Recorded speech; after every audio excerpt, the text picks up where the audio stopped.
Hi everyone, welcome back to another episode of How to Log In. Today, I'm back with another tutorial video on how to log into your PayPal account. If you're watching us for the first time, before beginning, I would like to request you to subscribe to our channel by hitting the subscribe button.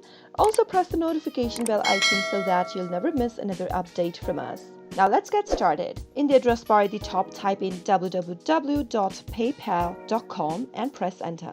From the official website of PayPal, you can go ahead and click on the login button to log into one of your accounts. But if you don't have one, you can click on the sign up button, follow the procedure, and register yourself to a new PayPal account. Once you click on the login button on the next page, you'll need to go ahead and enter your email address or your mobile number into the first text box that is associated with PayPal. In my case, I'm typing in my email. Now head over to the next field where it says enter your password and type in the password for your PayPal account. Make sure to type in the correct password every time you are trying to log into your account. You can also double check your password by clicking on the show link right beside your password box. In case you don't remember your password, click on forgot password link right below and follow the instructions in order to reset to a new password. Finally, after everything's typed in correct, click on the login button and you'll be logged into your PayPal account. With a PayPal account, you can shop online in more than 200 countries and regions. You can send money securely to your friends and family, set up an online shop and receive payments,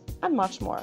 If you'd like to log out of your PayPal account, you'll be able to see a logout option at the top right. Simply click that on and you'll be logged out of your PayPal account in no time. That is how you can easily log in. I hope you found the video to be helpful. If you did, go ahead and give us a thumbs up. Comment down in the comment box if you have a question or a feedback for us. I'll be back soon with more tutorial episodes again. Thank you for watching.